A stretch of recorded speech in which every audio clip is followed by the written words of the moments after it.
Hey everybody, welcome to This Old Trike. We have an awesome video for you today.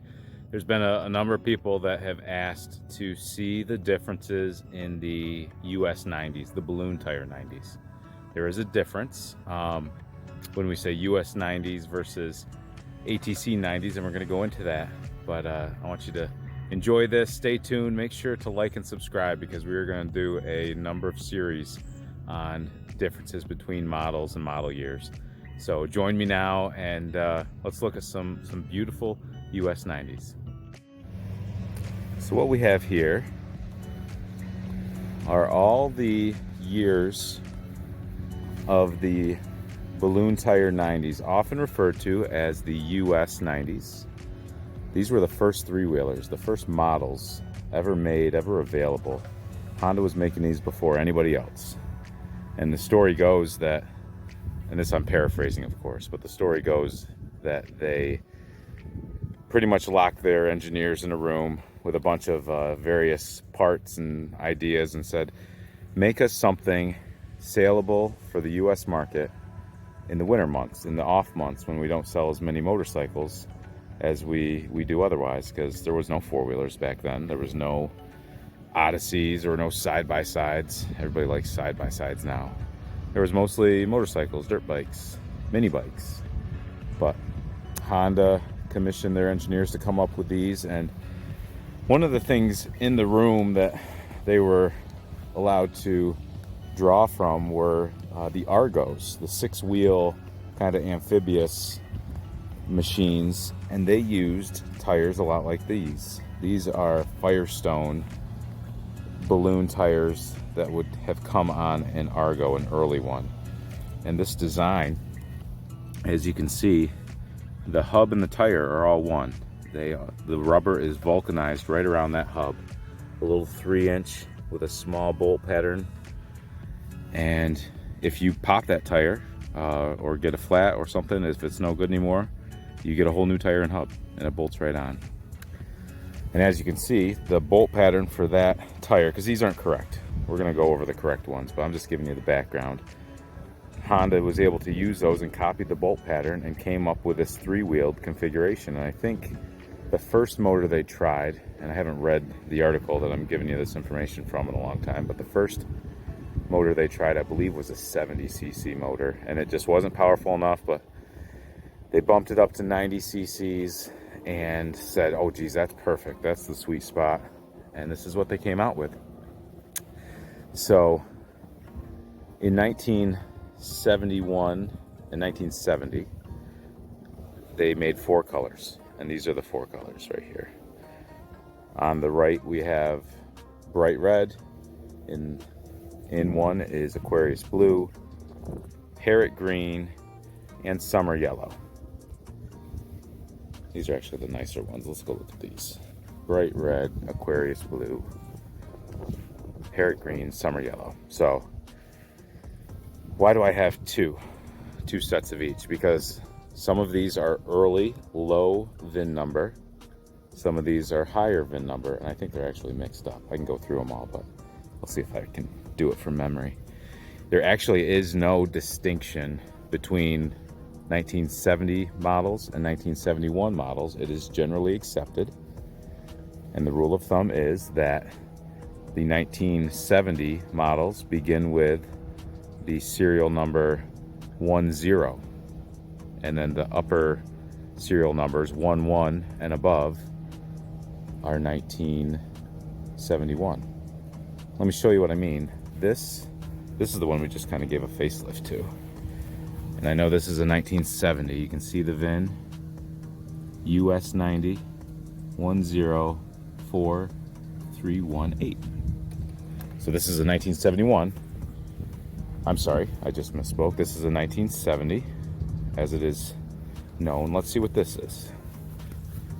US90 107136, it looks like. So that's also a 1970. I know this one's a 1971. I got this from my buddy Andy. So I call it Little Andy. Oh, look at this. Look what we found here, everybody. US90 121066. So what's that mean? That means this is a really high serial number. They don't get any higher than 1-2. So this is most certainly a 1971. Let me show you the lowest serial number I got. The lowest serial number US90 I have, and also the worst looking US90 I have, is this one.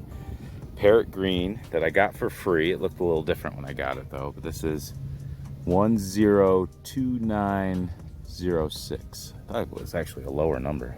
Maybe I'm wrong. Let me verify that. Okay, confirmed. This is the lowest serial number I have. Now, if you look at this, it's missing the recoil. I have the recoil. It wasn't functioning. I was just making sure the thing wouldn't turn over, and it doesn't. So this needs a lot of love. It had horrible, I'll put a picture up so you can see what it looked like when I got it, but horribly flat, you know, hole-filled balloon tires on it when I got it. There was moss growing out of the seat. It was pulled out of a field. It spent its life along the tree line of a field. But let me show you some of the characteristics of an early US90. All right, let's compare. This has that rubber along that leading edge of the fender. Now the metal screws are not correct.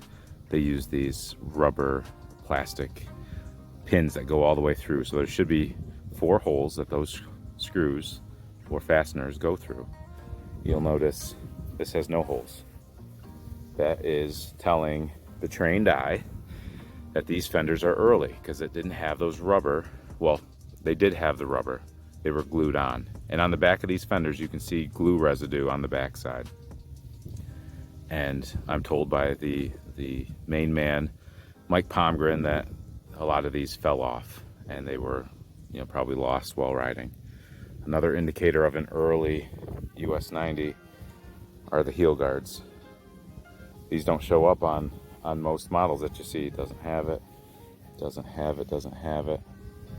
I think I have one other early 90 that is sitting over there because it doesn't have balloon tires on it, but that has the heel guards. Let's see if we can zoom. Oh, that's not zoom.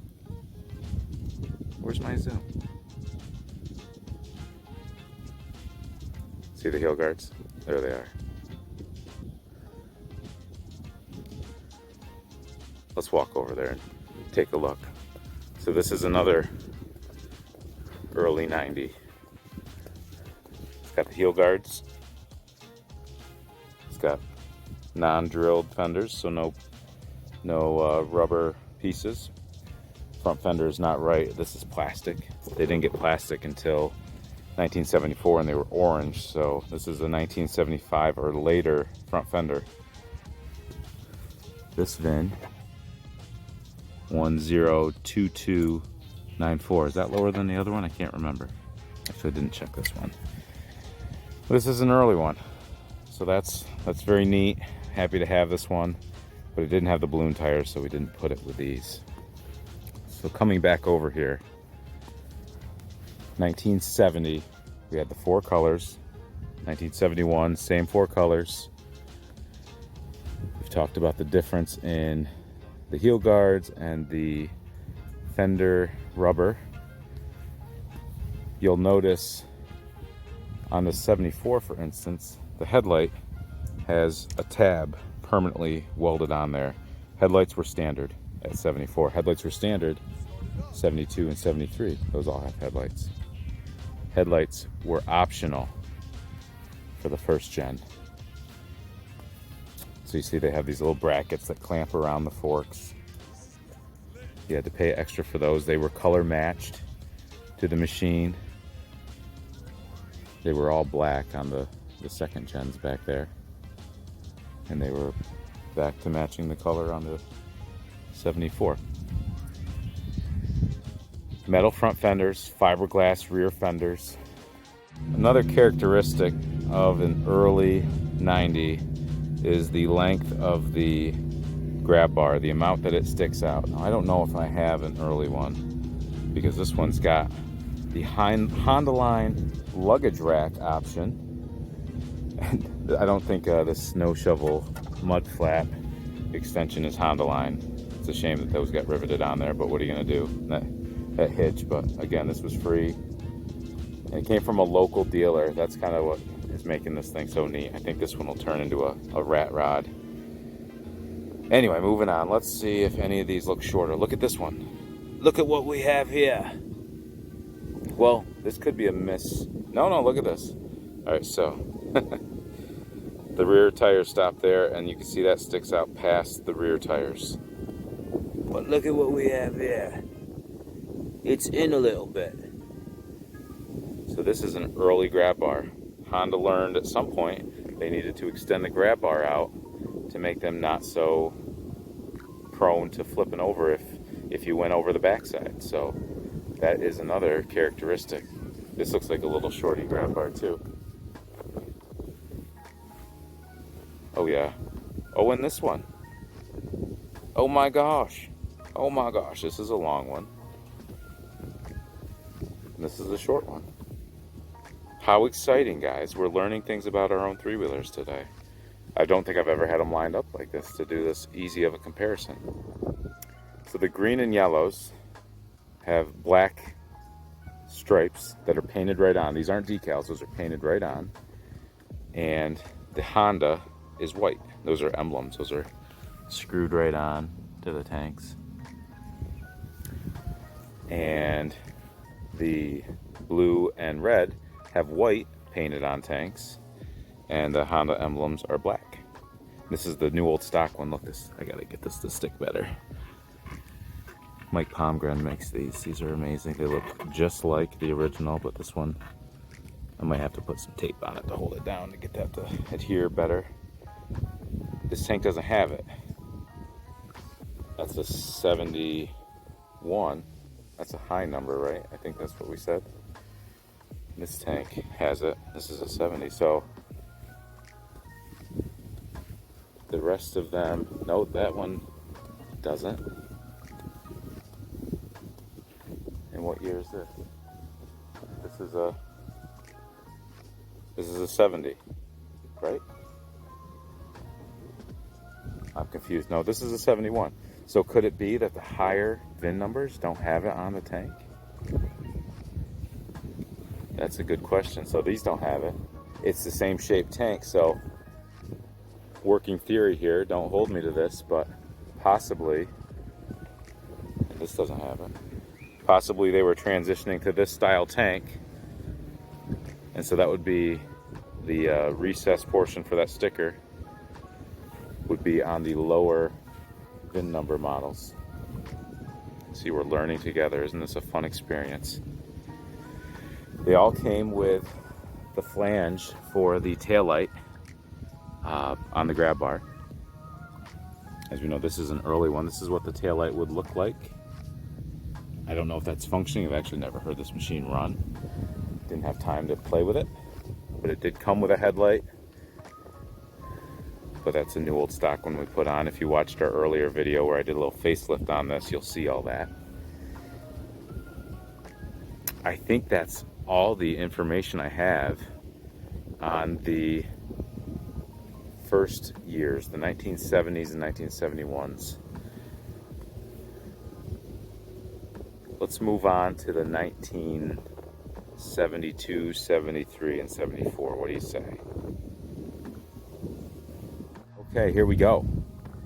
1972, 1973. Honda said, you know what, those blue ones and those yellow ones, they must not have sold very well. I don't know what the thought process was there, but they said we're just going to do green and red. And the red is not red like we've come to expect. Not the 1980s red, not even the late 70s red. It's very orangey. This is actually called Tahitian red. And instead of Parrot Green, they've moved to Mighty Green. And you'll see they've gone on the tanks. They did away with having the emblems bolted on. Those are decals. This is a decal. This is a decal. This is paint. Paint. They cover up the seam. You can see there's overlap in the decal, so these weren't even like seamless. And I can even see right here, maybe I can see where the paint edge is. Right there, there's a little line. So that is a difference in tank styles. We still have metal front fenders, we still have fiberglass rears, we still have the little rubber along the leading edge of the front fenders. This is missing those pieces. If you have a bike like this and you need that, and I've done this but I don't have it installed, you can order reproduction rubber pieces from Mike Pomgren, Vintage Motorsports. He has those. He's got a lot of stuff like that, the stuff that comes off these that you need to replace over time. I actually got a carburetor that goes on this. I got a rebuild kit from Mike at Vintage Motorsports. That is not the correct carburetor. We're going to fix that before we're done with this machine, but this had great tires. You know what I wanted to talk about is tires. If you can still see this middle ridge, you got a decent tire. If that's all blended out and you're starting to wear on these, you're losing tire life. And something that happens with these tires, you can overinflate them. These are a little overinflated. And this is what happens with these tires. The dry rot. This is what kills these. There's a product, Aerospace 303, that helps protect them. You can actually put product on this thinking you're doing a good thing. Like a lot of the wheel shines and stuff that makes your tires look wet, they can actually strip moisture out of the rubber and cause dry rot. But let me show you what's going on with tires when they start to look like this. And this is notorious on the front tires.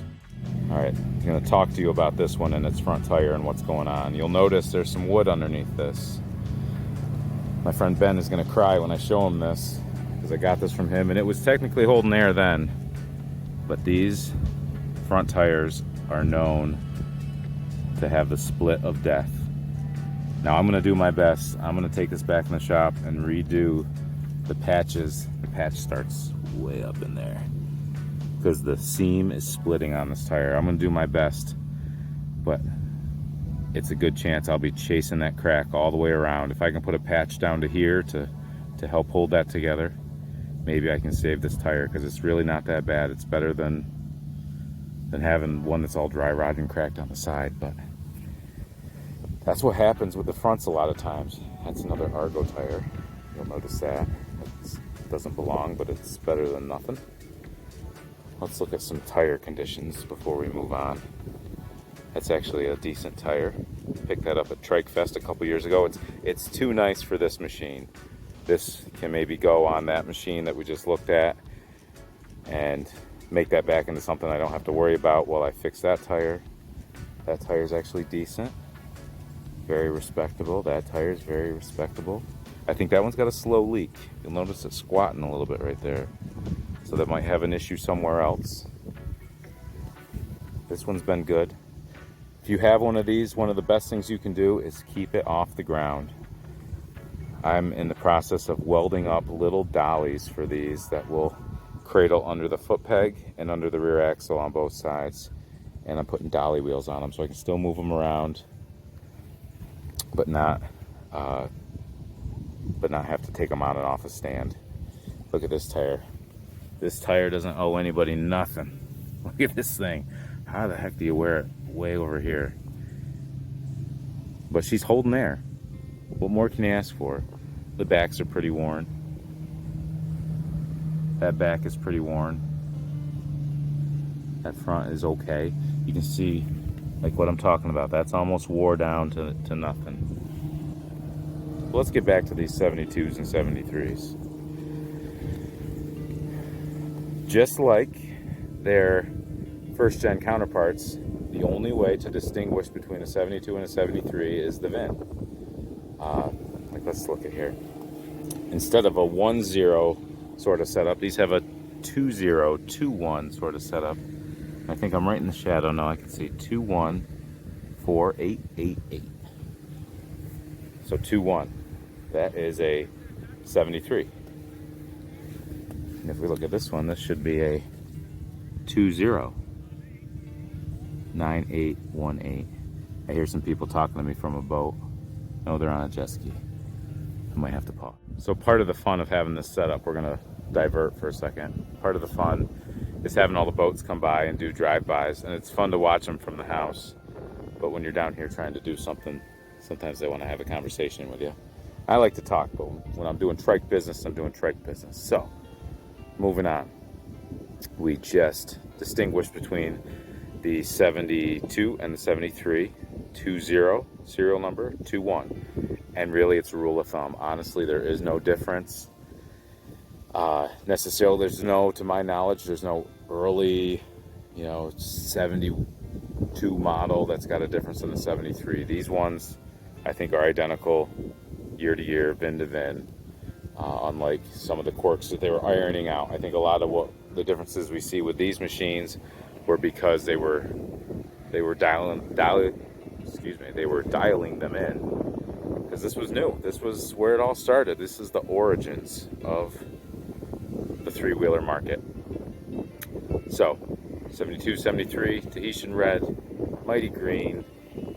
As far as I know, grab bars are all the same. They all came with headlights, taillights.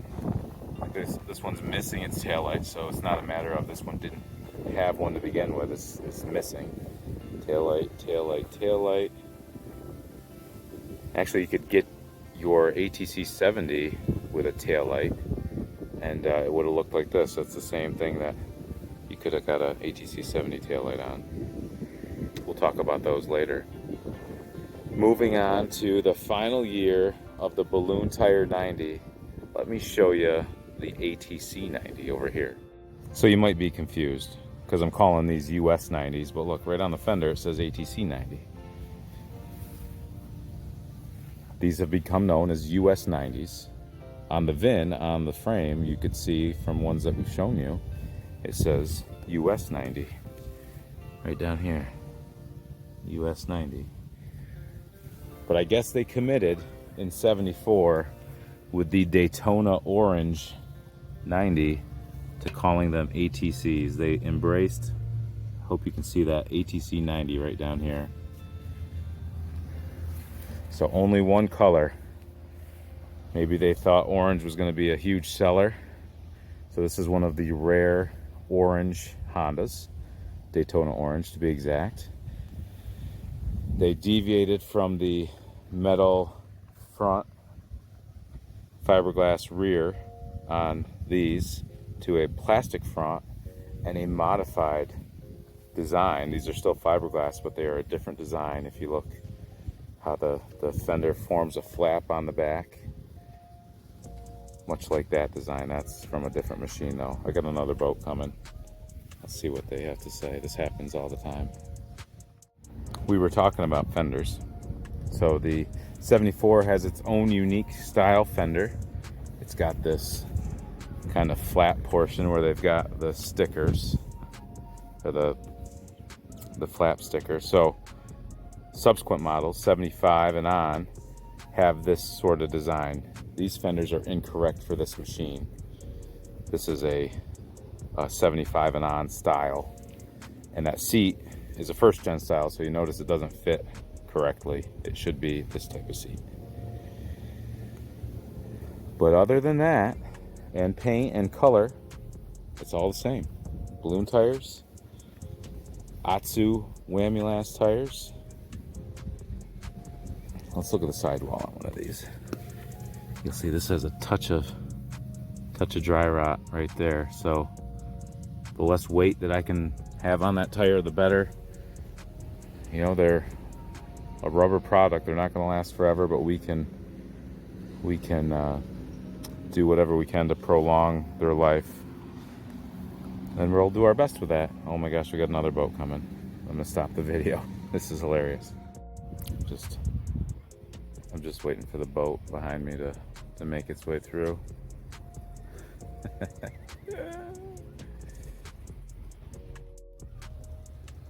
Okay, everybody, so that is the US90 ATC 90 lineup that have balloon tires. We have to qualify that.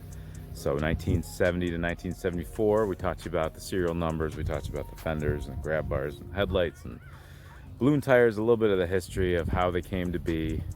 And this is, again, like I said, the origin of the Honda three-wheeler. And these may not be all perfect and mint condition.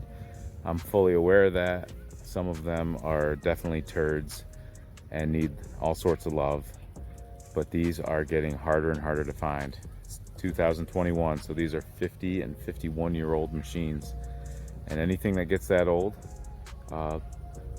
might not be in showroom condition anymore. So there's resources out there. Some parts you just can't find. Some are available in reproductions. I've got different videos up that show you about those, and I'm sure I'll be making more. If you have questions, feel free to let me know. Drop them in the comments. I do my best to get back to all the questions. If you have any criticisms, leave them there too. I'm doing my best. You know, I don't know everything. And but I do have a bunch of resources of people that are helpful to me, and they can be helpful to you. And if you're nice, I'll let you know who they are. But that's all. So I hope you enjoyed the videos. And if you know something, if I got it wrong, let me know. If you can teach me something, I'd be happy to hear that. So till then, have a great day. This old Trike over and out.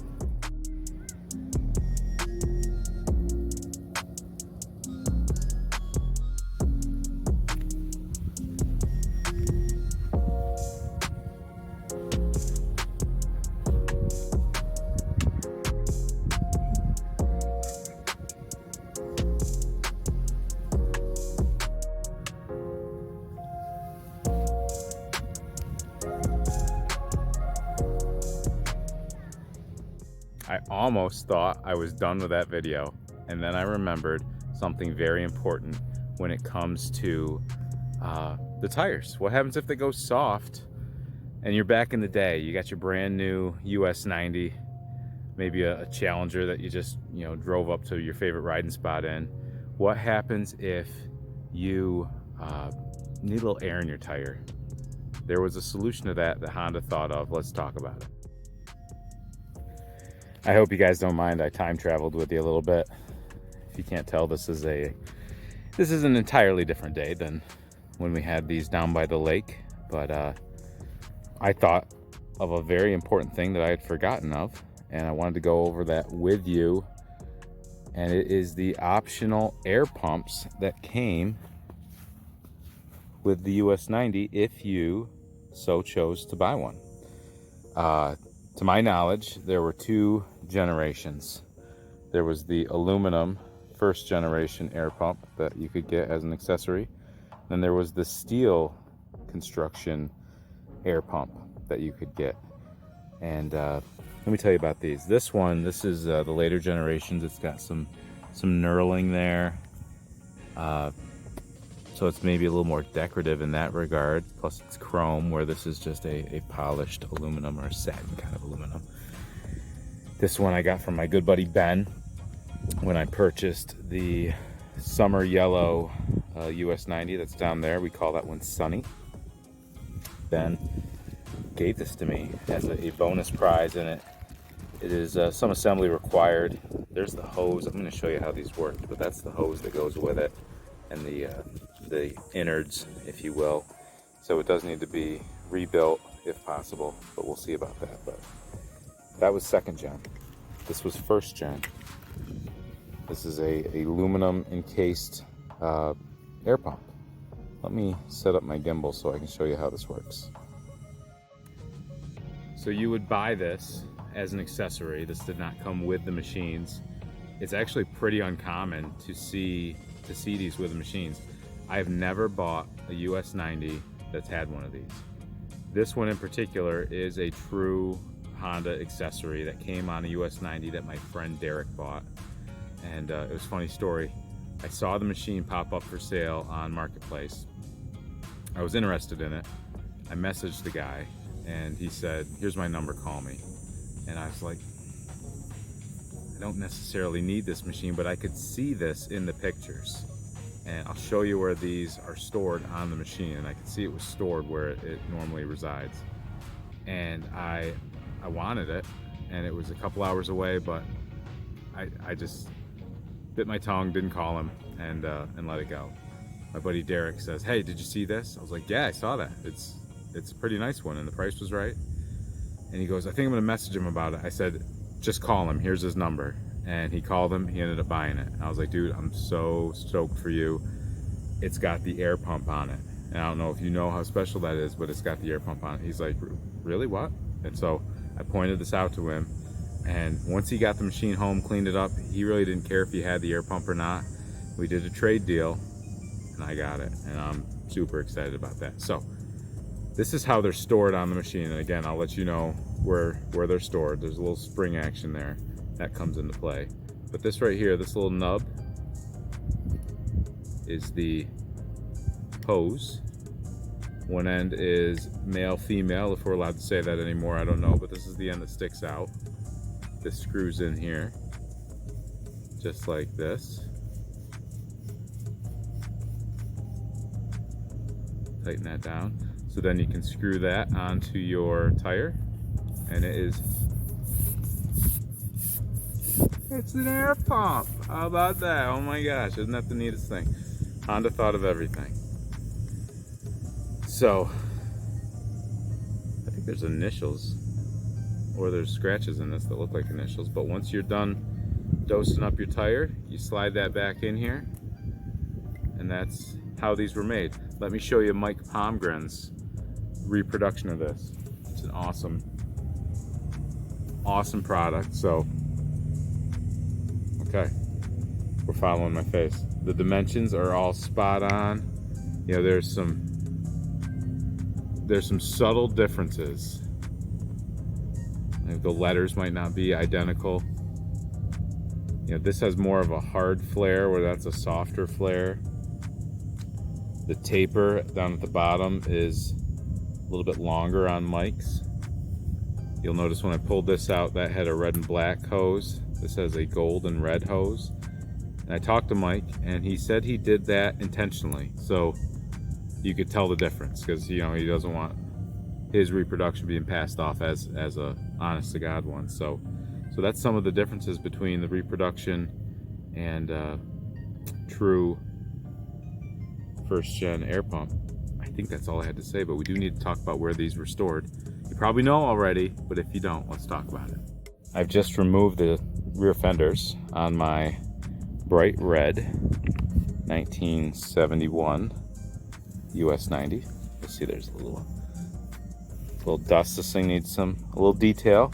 This is by far my nicest 90, I believe. I got this from a good buddy of mine named Toby, who may or may not be watching these videos, but if you are, hi Toby, thank you for this beautiful machine. Now, on this frame, and this is the same as with the non-balloon tire ATC 90s, as well as the 110s that shared this frame design, have these tabs. And maybe you've seen them and maybe you haven't, but here's what they're for. I'm gonna take the reproduction, and that goes, maybe it goes like this. I've never put one of these on, so you kind of, that's how they're stored. So they're with you when you're riding. It's in there quite firmly, and these things aren't powerhouses to begin with, so I doubt you're going to be jarring that out of that position, but that's where they would ride. So if you buy one of these, that is one of the things you want to look for. Does it have the air pump? Like I said, it must be that most people didn't buy them, and they're that uncommon. So that's all I have to say about that, I think. While I'm at it, we're going to take this one. This is the honest one, and I think my nice machine Sunny here is deserving of this one, so we're gonna stick that end up in there. It's probably easier to do this with two hands. I will say Mike's is a little stiffer of a spring, so it's definitely held more firmly in on that red one than on this yellow one, but that's the story with the air pumps. I wanted to share that with you. Snapping some pictures today out with the 1971 Dodge Challenger that has been in my family since probably 1990 is a safe number. So 30 plus years. So all these machines are 50 years old. Pretty stinking cool if you ask me. But maybe if you want to stick around, we can end this here, or I will just give you a quick walk around of my Challenger. But If this is where you're getting off, thanks again for watching. Make sure you like and subscribe to the channel so you don't miss out on anything that's coming. And appreciate you guys, and we'll look for you on the next video.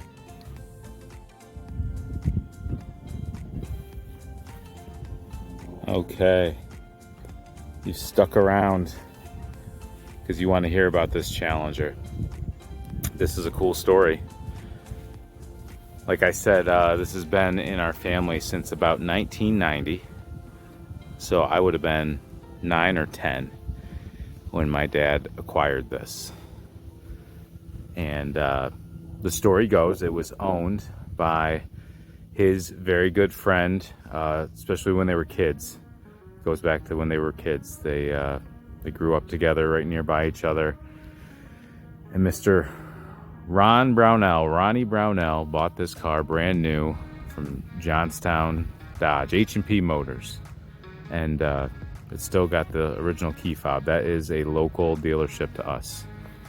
And he picked this color so it would blend in with the trees, so he would stick out less to law enforcement, which was a valuable thing to him at the time for reasons that we don't need to talk about. Doesn't matter.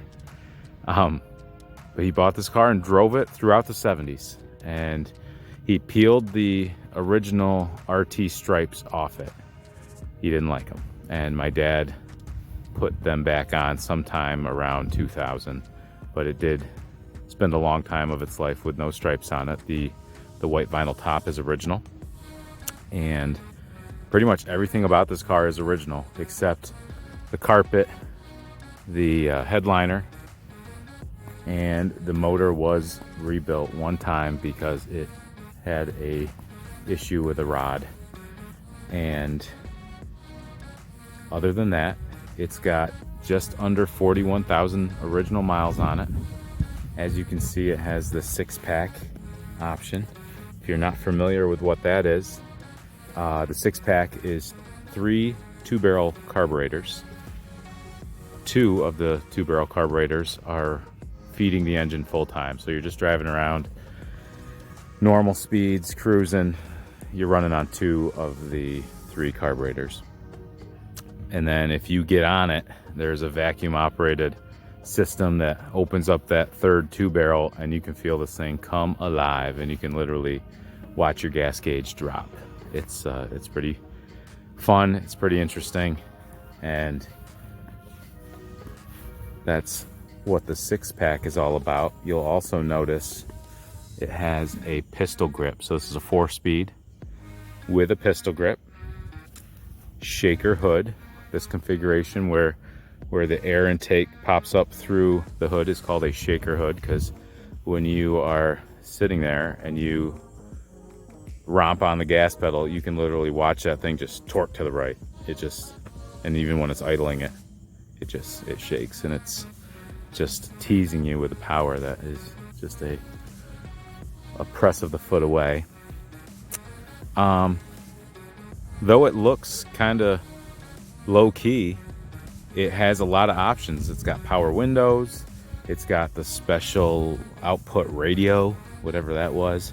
They kept track of the options at this point in time with stamps in a tag that is fastened to the inside of the front fender. I think I'll pop the hood to show you. Of course, I'm going to need my hand.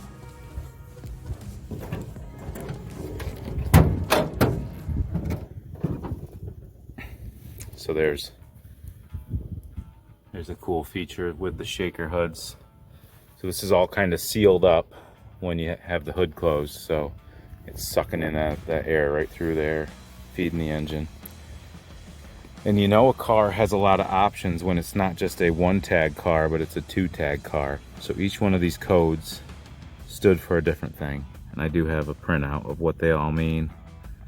But, you know, one is paint color, one is vinyl top, one is power windows, one is 4-speed, one is Dana 60 rear end.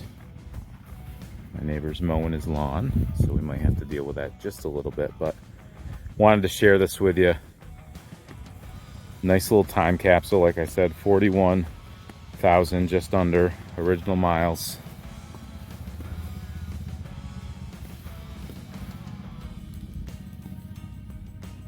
As can be seen if we get in there, 40,828.